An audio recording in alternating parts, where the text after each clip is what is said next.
competitors will know they've got a friendly jury to face. It's terrifying, isn't it, being in front of a judge, don't you think? Yes and no. I mean, I think most of the people who are here are seasoned enough that they're probably much more concerned about facing themselves at the end of the day than facing any one of us. At least that was certainly my experience when I was in. Now, you started in music because why? We've been through this with everybody. You're the only one who hasn't been able to answer the question yet. Why was it music? Why was it the violin? Oh dear.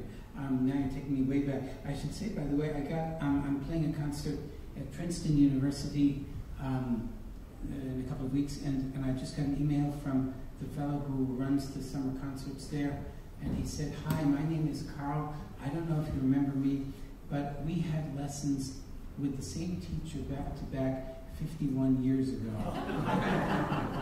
and I thought, well, you know, I actually do remember him. That was my very first violin teacher, and I still have my first notebook, and the first page, the first line says, "Never put your violin on a chair." It's good advice, you know? Always in the case. And he had lessons right after me, and we used to play duets and stuff, and I haven't heard from him, and it is 51 years. Anyway, so the reason I played the violin is because when I was very little, I wanted to play the cello, and this was before, you know, little Suzuki cellos, and so we couldn't get one. Almost identical to what I was saying. Oh. And then as a fallback, I decided to play the piano, but my older sister played the piano, and she had started a year earlier than I, and so every time that she learned something I didn't, then the house was just impossible, and my mother said, "Forget it, you have to find something else." So it became violin, and I love it. You love it? Mm-hmm. And why I became a violinist is harder to say.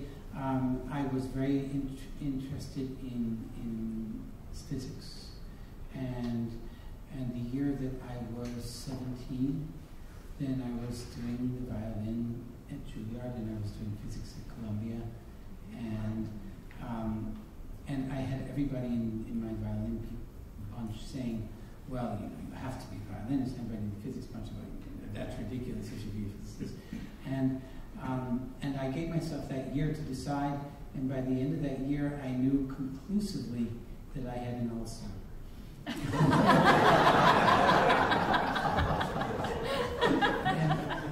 and I decided that I could live more happily probably without the physics on a daily basis than without the music.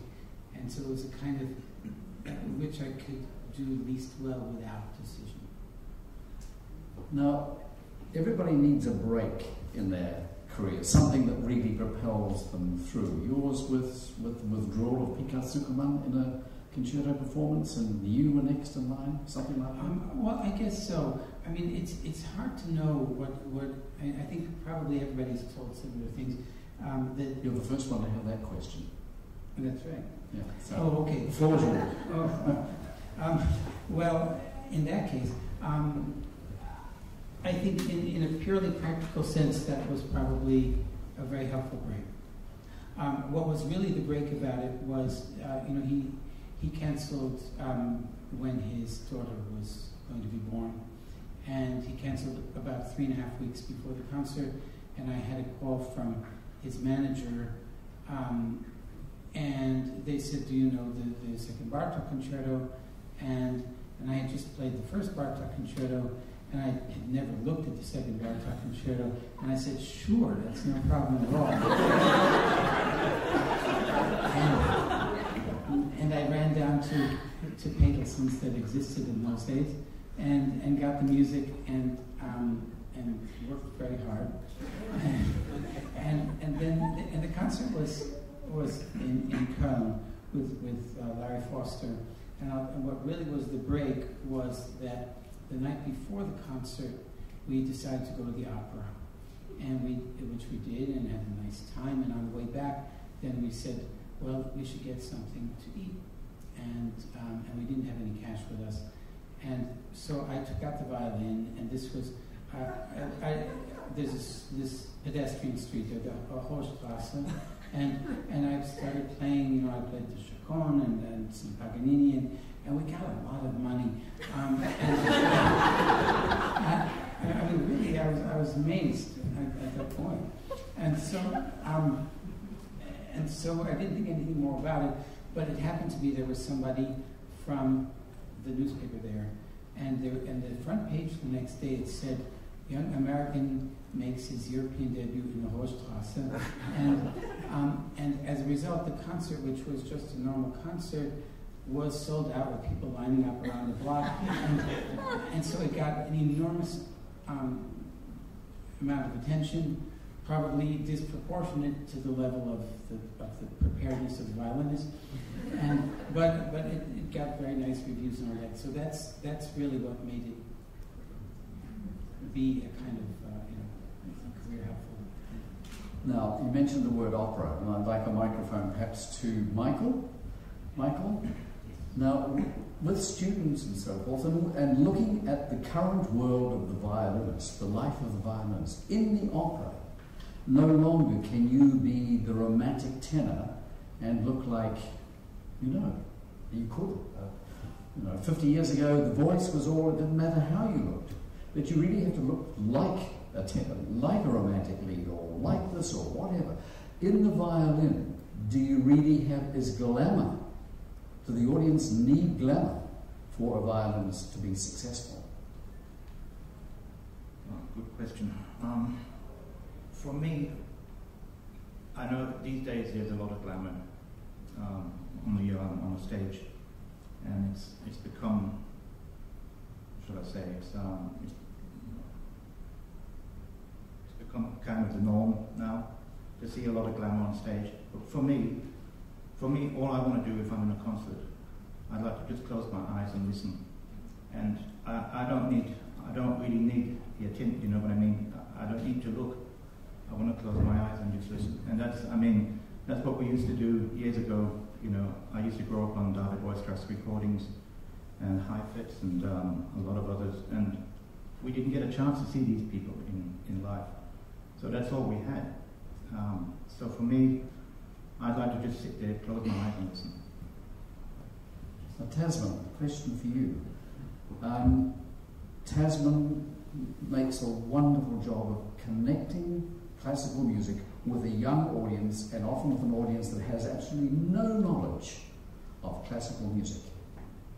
Do you play down to them? How do you make that connection? Well, it depends very much on the age of the audience, because I do a lot of different kinds of events. So I do workshops in schools a lot, and the school audience is always the easiest one, except for that slightly tricky age in between about 13 and 17, which is very hard. Very hard. How do you conquer that hardness? I had a very tricky school in the middle part of England, very socially deprived area, and it was also a failing school, and I was taken in the head and given this speech. Now then, boys and girls, we are very lucky today because they're great violinists. And I'm saying, oh no, please don't say that.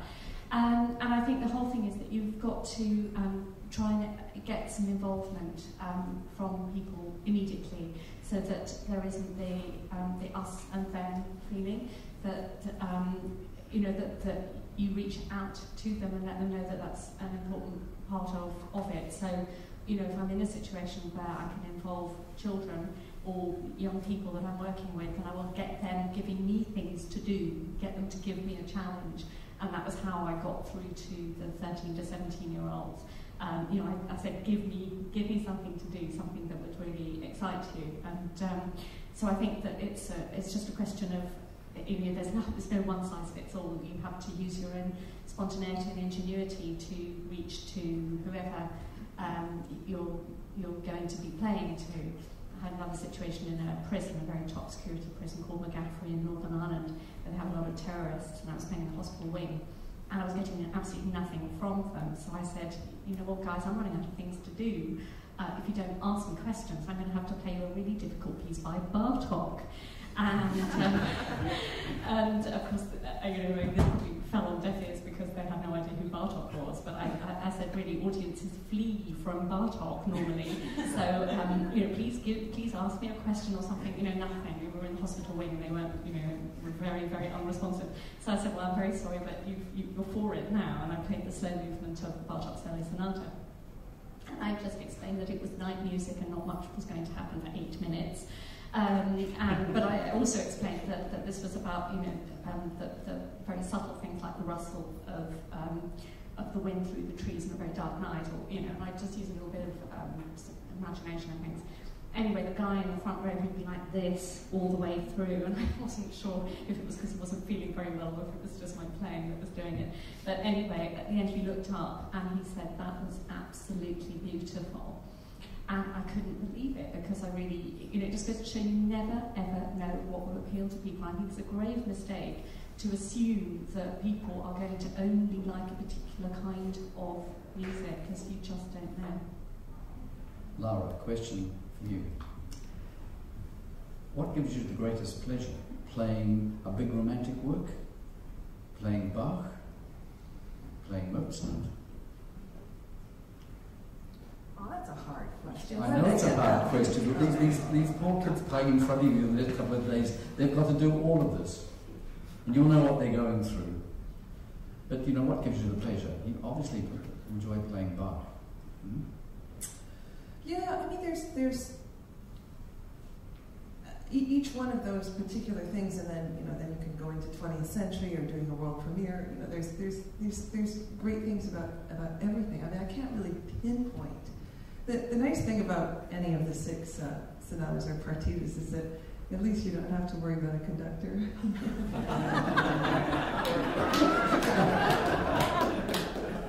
Or a pianist.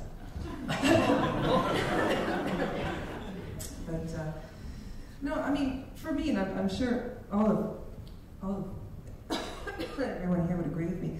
There's something which I met a surfer once in sort of near Big Sur in California, and they had sort of just thrown away everything in order to catch that wave again.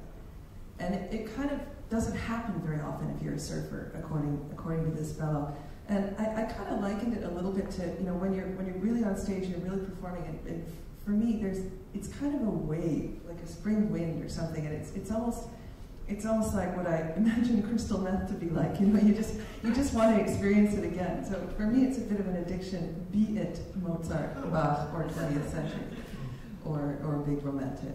So, waiting for that wave to give you that same. Yeah, it's a euphoria, I suppose, an incredible feeling of being on stage, of performing. Everybody knows what I'm talking about. Connecting with the audience. It's a surge from within.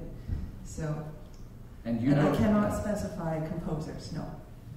But you know when it's happened, and the audience knows when it's happened. Ideally. Yeah, well you do. I mean, the audience is just in a spell, and you've created it, I think. Yeah. Boris, question for you. Some microphone handy? Now, this is another crazy question like this one. There must be one or two moments in your career where there's been something that's given you the greatest satisfaction, the greatest pleasure, as a teacher, as a performer, one performance perhaps? Listen, I think it's even harder. Do I have to choose one or two? Whichever one of those 3, 4 that suits you. So the great event. Great event in your music. Yeah, so my musical life.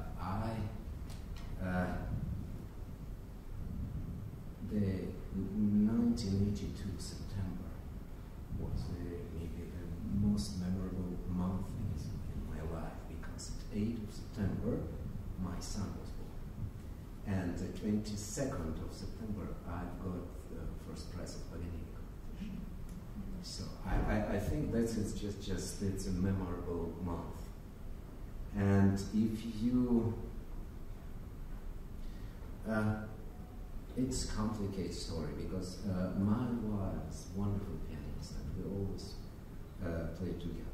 and we, of course, we accept to go together for Italy for the competition. But at that time, it was not allowed to come if you don't have any kids. So you cannot go abroad for certain reason, because certain organizations were afraid that you will not come back. Strange enough, the parents didn't come. Just kids. If you don't have kids, you shouldn't go there. So it was absolutely clear that I must find somebody parents to go. And we have been married during 2 years before, and we decided it's a good time to have a baby. So he was, Daniel was born 8th of September.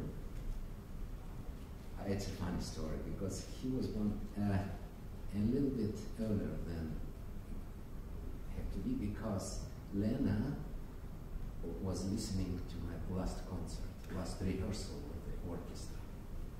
Because you must know that the Soviet culture industry took very seriously the preparing of international competition for the young people, because music took part of the politics, so you must be aware. So they manage everything.